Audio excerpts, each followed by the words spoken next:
किसान भाइयों नमस्कार। मैं डॉक्टर प्रदीप कुमार द्विवेदी, वैज्ञानिक पौध संरक्षण कृषि विज्ञान केंद्र रायसेन से। किसान भाइयों, आज हम आपको अरहर फसल में कीट प्रबंधन के विषय में हम विस्तार से जानकारी देंगे। जैसा कि हमारे मध्य प्रदेश की अरहर एक फसल बहुत प्रमुख फसल है और हमारा दलहन के क्षेत्र में मध्य प्रदेश बहुत अग्रणी स्थान रखता है।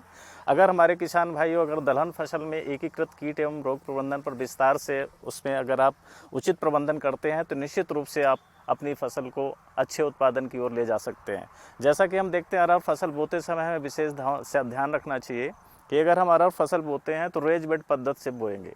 रेज बेड पद्धति से बोने से क्या होता है कि इसमें हमें थोड़ा सा उचित दूरी रखते हैं, जिससे कीट का प्रकोप हमारी फसल में कम होता है। जल निकास की उचित व्यवस्था रखते हैं और सबसे महत्वपूर्ण बिंदु होता है कि हमें बीज उपचार। अगर हम अपनी फसल का बीज उपचार करते हैं तो निश्चित रूप से हम 70% तक अपनी बीमारियों को बचा सकते हैं।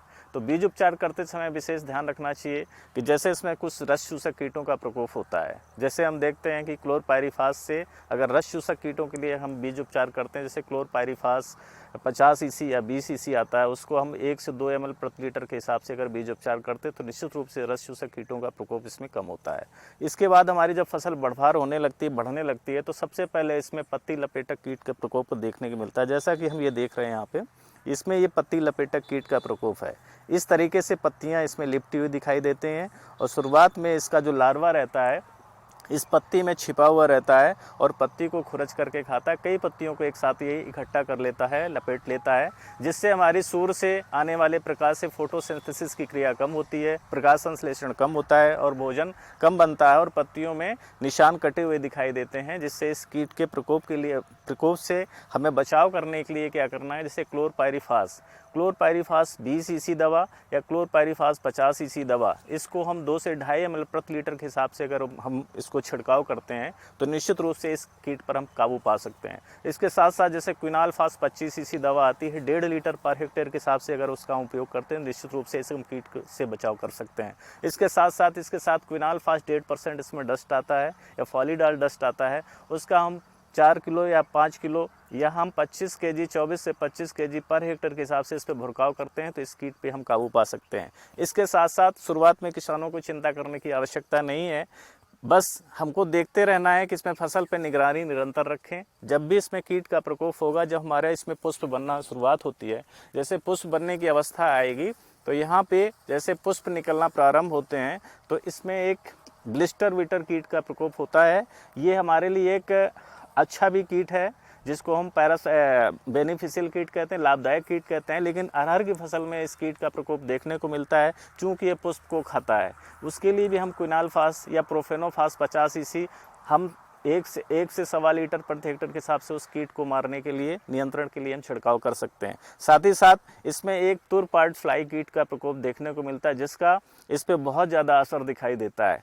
तुर पार्ट फ्लाई कीट का जो लार्वा मैगट्स रहता है, उसका छोटा, उसकी जो मादा रहती है, अपने उदर को इसमें यहाँ पे चुबो करके शुरुआत में जब इसका छोटा पार्ट या फली बन रही होती है उसी में अंडा दे देता है। उसके बाद में उसका जो ग्रब रहता है, ग्रब जो है उसी के अंदर दाने को खुरच करके खाता रहता है। तो उस कीट के नियंत्रण के लिए जैसे हमें प्रोफेनोफास प्लस साइपरमेथ्रिन 1 लीटर या 400 ml पर एकड़ के हिसाब से घोल बना के छिड़काव करेंगे तो उस कीट पे हम काबू पा सकते हैं।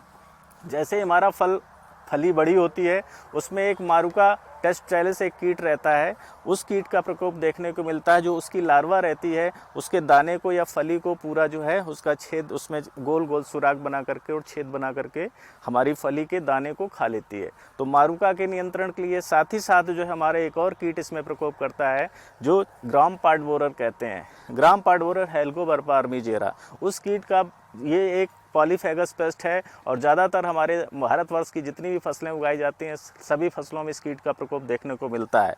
तो उस कीट के नियंत्रण के लिए उसका एक विशेष गुण रहता है, फली में छेद बना करके अपने सिर को फली के अंदर डाल करके और उसके दाने को खाता है और इसे पूरा जो है चलते चलते पूरे फलियों को नुकसान पहुंचाने का करता है। इसके साथ साथ इसमें और भी बहुत सारे कीटों का प्रकोप होने को मिलता है। लेकिन हमारे किसान भाई अगर इसका समन्वित कीट प्रबंधन करते हैं तो निश्चित रूप से हम अपनी फसल को बहुत हद तक बचा सकते हैं और अच्छा उत्पादन ले सकते हैं। उसके लिए हमें शुरुआत से विशेष ध्यान रखना है कि सबसे पहले तो हमें गर्मियों की गहरी जुताई करनी, चूँकि कीटों की बहुत सारी अवस्थाएं हमारी ज़मीन पे छिपी रहती हैं जिसको हम कंट्रोल कर सकते हैं। गर्मी की गहरी जुताई से अधिक तापमान से इसकी जो लार्वा अवस्था, अंडे अवस्था ज़मीन पे पड़ी रहती हैं, और जब मिट्टी खुलती है तो हमारे जो पैरासाइट चिड़ियाँ हैं वो आकर के इनकी इल्लियों को और अंडों को खा लेती हैं, उसके साथ साथ इनके लार्वा को खा लेती हैं। साथ ही साथ जैसे हमारी फसल बढ़ने लगती है तो हमारे पास फेरोमोन ट्रैप्स हैं।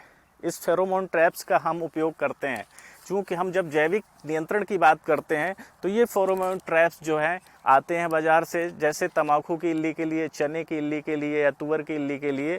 तो हेलिकोबर्पा इसमें जो है ये ऊपर से फनल लगा होता है और इसमें एक सेप्टा लगाते हैं। इसकी लागत करीब जो है 25 से 30 रुपए के आसपास आती है।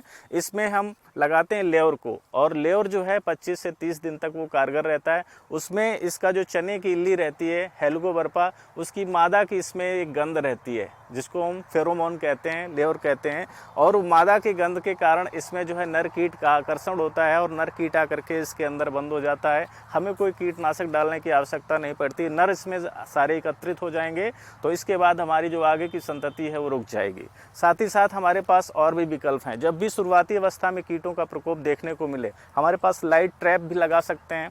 लाइट ट्रैप आने से क्या होता है, उसमें हमारे लाभदायक कीट नहीं आते हैं, और इसके बाद उसमें हमारे जितने भी नुकसान पहुंचाने वाले कीट आते हैं। तो लाइट ट्रैप हम 7 से 9 के बीच में संध्याकालीन हम इस स्थान पे हम क्या करें, उसको हम लगा लें। उसमें हमारे जो है जो नुकसान पहुंचाने वाले कीट उसमें इकट्ठा हो जाएंगे। तो उससे क्या पहचान भी हो जाती है कि हमारी फसलों में कौन कौन से कीट आ रहे हैं। एक तो मॉनिटरिंग हो जाती है, और इसके साथ साथ हम उस कीट को नियंत्रण के लिए चले जाते हैं कि हमें अब इस कीट का नियंत्रण करना है। साथ ही साथ जैसे हमारे पास में शुरुआत अवस्था में जब कीटों का बहुत कम प्रकोप हो तो उस समय नीम आयल आता है। नीम आयल को हमें 1500 ppm या 3000 ppm का आता है, उसे 4 ml प्रति लीटर के हिसाब से घोल बना के छिड़काव करेंगे तो इस कीट पे हम काबू पा सकते हैं।